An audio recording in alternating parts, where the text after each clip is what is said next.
Hello नमस्कार दोस्तों, मैं अर्पित स्वागत करता हूं आप सबका पाई मैथ्स में। तो चलिए आज की क्लास स्टार्ट करते हैं। ओके, जैसा कि हम लोग लास्ट क्लास में रेक्टेंगल पढ़े थे, आज की क्लास में हम पढ़ेंगे स्क्वायर क्या होते हैं भाई, इनकी प्रॉपर्टीज क्या होती हैं। ठीक है, चलो भाई हेडिंग लगा लीजिए स्क्वायर।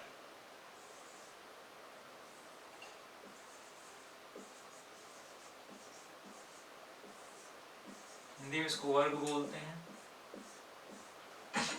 देखिए भैया, अगर हम स्क्वायर की बात करते हैं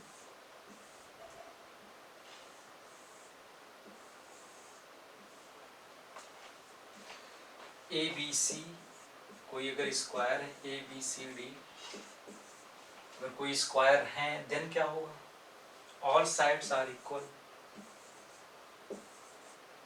and all angle is 90 degree.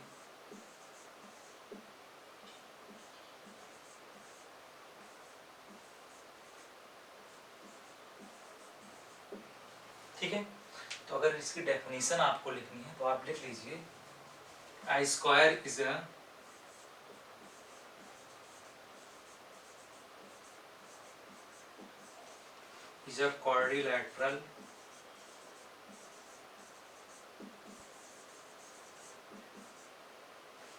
quadrilateral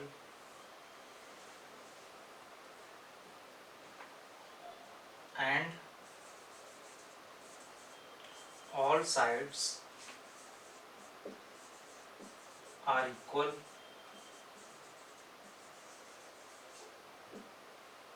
and all angle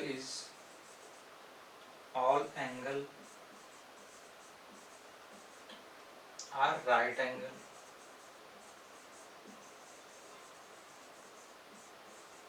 okay, आप इतना सा लिख सकते हैं डेफिनेशन में। ठीक है भैया, यहीं पे आप लोग देख लीजिए। अगर इसके हम एरिया की बात करते हैं, एरिया इसका a into a equal to a square. अगर इसके हम पेरीमीटर की बात करते हैं भाई,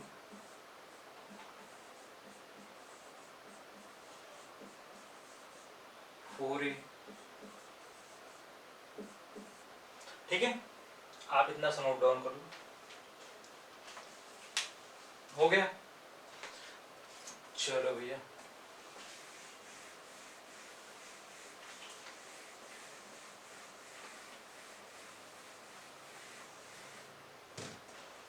देखिएगा, अब हम डायगोनल पे बात कर लेते हैं भैया। अगर कोई square A B C D है, इसके डायगोनल जो है आपको देखिएगा, इसके डायगोनल जो है आपको 90 पे कट करते हैं। ठीक है, लिख लीजिए A C equal to B D. ठीक है, दोनों इक्वल भी होंगे। A C equal to B D equal to 90 degree. ठीक है, अगर ये हो गए भाई, अब देखिए अगर ये साइड ए है ये भी ए है, अगर हम ए सी की बात करते हैं क्या हो जाएगा, A C equal to under root A square plus A square, मतलब ए सी क्या हो जाएगा, ए रूट टू। तो आप कह सकते हैं डायगोनल क्या हो गया आपका, ए रूट टू। ये आपके इस पे कभी कभी छोटे छोटे क्वेश्चन आ जाते हैं आपके। ठीक है, तो आपको इतना पता होना चाहिए। अब देखिए भैया, बहुत इंपॉर्टेंट पॉइंट है ये डायगोनल का जो भी है स्क्वायर में। अगर भाई ये 90 पे कट कर रहे हैं, इसका मतलब है कि दोनों जो भी हैं परपेंडिकुलर है एक दूसरे पे। तो हम ये भी लिख सकते हैं भाई, यहाँ पे ए सी जो है वो परपेंडिकुलर है बी डी पे, लिख सकते हैं ना। अगर ये भाई 90 पे कट कर रहे हैं तो हम कह सकते हैं भाई ये एंगल डी को जो भी है एंगल बाइसेक्ट कर रहे हैं। अगर ये इसको एंगल बाइसेक्ट कर रहे हैं तो भाई ये एक दूसरे को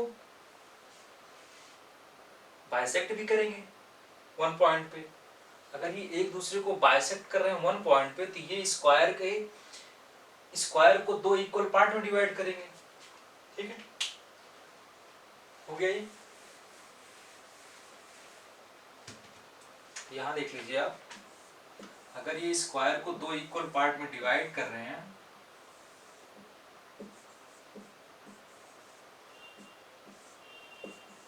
ठीक है, अगर दो इक्वल पार्ट में डिवाइड कर रहे हैं तो इनके एरिया को भी वो डिवाइड करेंगे, ठीक है। तो आप लिख सकते हैं कि इसका एरिया क्या हो जाएगा, ठीक है भैया। अगर हमें पता हो जाएगा ये कोई पॉइंट ओ है, अगर हमें triangle, area of triangle, area of triangle AOB निकालना हो, तो हम कह सकते हैं 1/4 स्क्वायर का area ABD ABCD, okay, area of ABCD। बहुत इंपॉर्टेंट रिजल्ट है भाई। आप देखें कभी कभी आपका छोटा सा क्वेश्चन बन जाता है इस पे, आपका इसका एरिया दे दिया गया, पूरे का पूछ लिया जाएगा, या स्क्वायर का एरिया दे दिया गया तो आपको इस ट्रायंगल का एरिया पूछ लिया जाता है, ठीक है। नोट कर लो भाई इसको। बट इतना आप मेमोराइज रखिएगा कि भाई जो भी ये दो अगर 90 पे कट कर रहे हैं तो ये बाइसेक्ट भी करेंगे, ठीक है। और ये जो BD है ये एंगल ADC का एंगल बाइसेक्टर भी होगा। अगर एंगल बाइसेक्टर भी होगा तो भाई ये दोनों 45 इक्वल होंगे, ये भी 45 होगा, ये भी 45 होगा, ठीक है। चलो, और देख लीजिए एक पॉइंट और यहाँ पे आप समझ सकते हैं भाई, अगर ये बाइसेक्ट कर रहे हैं वन पॉइंट पे, इसके ऑल पार्ट्स आर इक्वल, मतलब ये पार्ट इसके इक्वल होगा और ये पार्ट इसके इक्वल होगा, ठीक है। चलो, हो गया।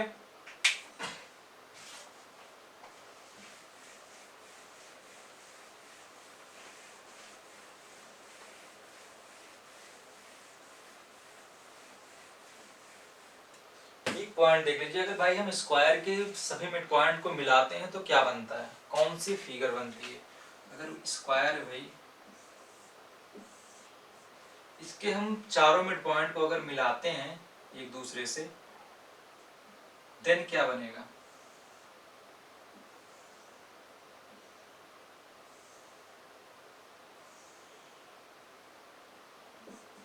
ABC and D, PQR and S। देखिए अगर कोई ABCD एक स्क्वायर है, अगर उसके मिड पॉइंट को मिलाते हैं तो जो फिगर बनेगा वो एक स्क्वायर होगा। लिख सकते हैं PQRS इज अ स्क्वायर, एक वर्ग है, ठीक है। नोट कर लो भाई, ये कभी कभी आपके ऑनलाइनर में क्वेश्चन आ जाते हैं। चलो, रेक्टेंगल हमने पढ़ा था उसमें शायद ही छूट गया था कि अगर हम रेक्टेंगल के जो भी मिड पॉइंट को मिलाते हैं तो क्या बनता है, तो देख लीजिएगा यहाँ पे, अगर हम रेक्टेंगल के मिड पॉइंट को मिलाते हैं भाई ABCD,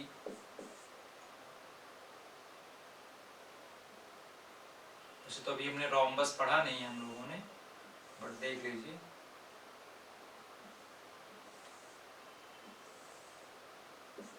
PQR and S, यहाँ पे PQRS क्या है, एक रोम्बस है, समलंब, ठीक है। लिख लीजिए PQRS इज अ रोम्बस, ठीक है। तो चलिए आप लोग पढ़ते रहिए भाई, और रिवीजन करते रहिए, क्वेश्चन का प्रैक्टिस करते रहिए, ठीक है। मिलते हैं नेक्स्ट क्लास में। और भाई कोरोना से बच के रहिए, इसका मतलब ये नहीं है कि अगर लॉकडाउन ओपन हो गया है तो कोरोना खत्म हो गया है।